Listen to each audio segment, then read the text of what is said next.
శాస్త్రవేత్తలు పక్క దేశాలోళ్ళేమో చాట్ జీపీటీలు లేకుంటే ఏఐలు కనిపెడుతుంటే మన వాళ్ళేమో మోనాలిసా పూసల అలాంటి తర్వాత లేకుంటే ఇలాంటి రోలింగ్ చేస్తున్నారు. ఎలా అందుకనే మన ఇండియా అనేది ఒక డెవలపింగ్ కంట్రీ అన్న. జీవితాంతం జీవితాంతం అది ఎప్పటికైనా సరే ఒక డెవలప్డ్ కంట్రీ అని చెప్పేసి ఎప్పుడు అన్నారు. లైక్ ఏదైతే ఒక లైక్ అరే ఒక దేశానికి మంచిగా చేస్తున్నానంటే ఒక ఆర్మీనైనా లేకపోతే లైక్ ఇంకొకరినైనా సరే మనం సన్మానించి ఇవన్నీ ఏం చేయం.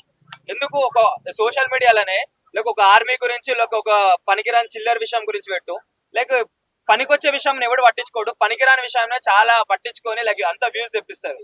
సరే ఇప్పుడు నేను అడిగేది ఏంటంటే సరే నీకు వ్యూస్ వచ్చినాయి, లైక్ ఏదైతే పూసలు అమ్మిన దాన్ని పెట్టినావో ఆ మోనాలిస్ అని పెట్టినావో దాని కళ్ళు బాగున్నాయి, దాని ముక్కు బాగుంది, లేకపోతే ఇంకోటి బాగుంది అని చెప్పేసి అన్ని పెట్టినావు దాన్ని.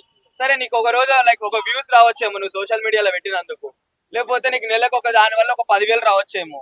నువ్వు ఫేమస్ చేసినందుకు అది తరతరాలుగా ఇంకా ఏమంటారో దానికి ఒక పేదరికం అనేది కనిపించదు, అది ఏడుకో వెళ్ళిపోతుంది.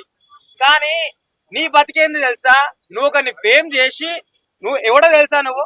సరే ఒక ఛానల్ ఉంటది, ఒక ఛానల్లో ఫస్ట్ పడ్డది, ఆ ఛానల్ లైక్ ఎవడో తెలుస్తుందా, తెలియదు. అట్లాంటివి తెలియదు, లైక్ ఆమె మర్చిపోతుంది. సరే నీకేమన్నా ఇస్తుందా, ఏమి ఇయ్యదు. కానీ నీ పేరు చెప్పుకొని లైక్ ఏదైతే నువ్వు ఛానల్లో పోస్ట్ చేసినావో దానికి ఇప్పుడు ఆమెకు హీరోయిన్ గా లేకపోతే ఇంకో ప్రమోషన్ గా లైక్ ఇట్లా కోట్లు కోట్లు సంపాదిస్తుంది. సో పనికొచ్చే విషయాన్ని పట్టించుకుంటే అరే పలానా ఛానల్ ఓడు అని చెప్పేసి లైక్ వాళ్ళకి ఒక ట్రీట్ ఇవ్వడమో లేకపోతే ఇంకొకటి చేయడమో జరుగుతుంది. పనికిరాని విషయంలో తెచ్చుకొచ్చి నువ్వు సోషల్ మీడియాలో చెప్తే పనికిరాందే ఫేమస్ అవుతుంది కానీ నువ్వు ఎప్పటికీ ఫేమస్ కావు. సో ఏ విధంగా చూసుకున్నా సరే మన ఇండియాలో ఇట్లా జరుగుతుంది కాబట్టి లైక్ ఇండియా అనేది ఎప్పుడు ఒక డెవలపింగ్ కంట్రీ, డెవలప్డ్ కంట్రీ కాదు.